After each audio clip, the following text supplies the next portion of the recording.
So this is where I just kind of start ad-libbing and just kind of free-forming here, okay? So snacking after dinner is the subject. Super, super common. I'm naturally inclined to do it. For 20-some years, especially in my fat powerlifting days, I definitely did it. You know, my snacking after dinner could have been a popcorn-sized bowl of cereal at 10 p.m. But no matter what, even if I felt I had the reins pulled in, there was a really strong drive, a habit, a natural inclination, all of the above. And I know that a number of you can relate. It's a very, very common thing. So what I mean is to want something sweet or to want a snack of some kind at some point after dinner. Now, you may go to bed at 8 p.m. and have dinner at 6 and you still feel like that you've got this craving or this drive or whatever it is, this inclination to need a treat, need a snack, need a dessert, need something between dinner and bedtime. And I'm not going to say that you can never do it. Just remember, everything counts. The calories count. You've got to account for it. Your total calories for the day still need to be within the range of your target to achieve your goal. So it all counts. And we can't act like it doesn't. So what are some strategies that we can do to overcome this it's usually a very long-standing habit. Again, is it just habit-based from decades of doing it?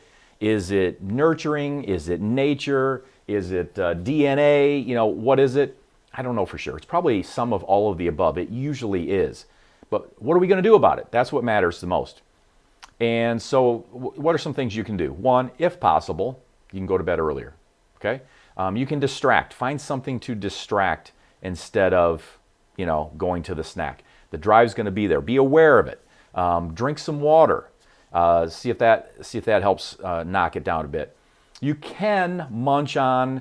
It doesn't really break the habit. It kind of replaces what you're eating, but it might be okay. But I'm going to suggest that you just move away from this entirely. But I'm going to put this out there anyway as another option. You can munch on some near zero calorie celery or fibrous vegetables, or some really lean, clean protein, chicken breast, something like that. And, a way to think of that too, by the way, is, are you really hungry? And one of our tests for that is what we call the protein vegetable test. If you were willing to have a lean protein and fibrous vegetable, pretty plain, not doctored up in some kind of fancy way, if you were willing to have that, then you might be okay to eat it. But remember, you got to account for it. The calories still count, but you probably, or you might be okay to eat it. My bet is you're really not hungry. My bet is you're really not going to want that. You're going to want, the craving's going to be for something else. So anyway, but if you really feel like you got to have something, go with the lowest calorie, real fibrous vegetable, lean protein thing or whatever. What I find, and this is one of the reasons I want to share this, because I've shared this quite a bit with students on campus, is what I have found works for me is, and I realize you may not be able to do this when you've got family and kids and all this kind of stuff, but what Mary and I do, and what works for me, and Mary as well, is we will push dinner later. So instead of having dinner at 6 p.m. and going to bed at 10 and saying, I've got 4 hours in there, and I might get hungry again at 9 or whatever the case may be, or I might think I'm hungry, might get the cravings. If we eat at 7:30 or 8 and we're still going to bed at 10-ish or whatever, it's only a couple hours. And then it starts to feel a little ridiculous, especially if we've got any kind of a why driving the reason that we're not wanting to eat later in the evening. Now, one of the things that can kind of feel like a showstopper for maybe having dinner later is, for one, I understand that if you've got a family, it just might not work. But even if you do, if you could push it just a little bit later, it might work better. Or if there's a way to do it for you if you've got a family, great. But if you're empty nesters or you're by yourself or whatever, or you have total control over when you have that dinner, it can really make a nice difference as to what you decide or not to decide to eat later. And again, the closer you can let me say this. What some people will say or will think is they've heard a million times, don't eat later in the evening because that can stop weight loss. If I was wanting to get as lean as I possibly could, even if calories were controlled every day the same, I would not eat after about 6 p.m., 5 or 6 p.m. I just find that I do better when I don't.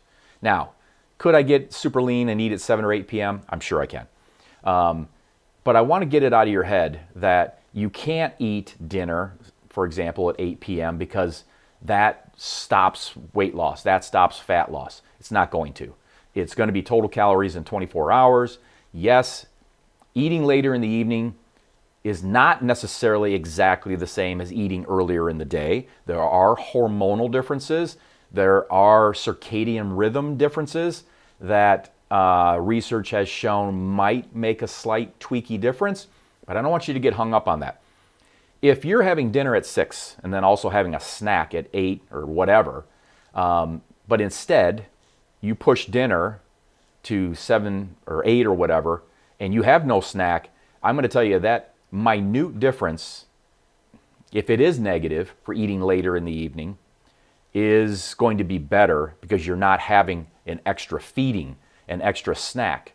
It's going to be better for sure to just have the one dinner, even if it is later, than having dinner earlier and then a snack. Okay, any questions about that? Comment, send me a private message. But it really has made a huge difference for me. And also, I can't stress enough that whether I eat at 6 p.m. or 8 p.m. or whatever's going on, if my why is strong enough, and I want to stress it to you, if your why is strong enough, you just won't eat, period. So review your why, keep your why handy, remember why you're here, remember what your goals are, and regardless of what time you have dinner, if that why is there and it's in front of you more often and you review it more often and it's strong, you'll do what you need to do. You just won't have the snack, okay? But it's very common, very habit-based, a lot of times long-standing, and so those are some strategies that I hope help.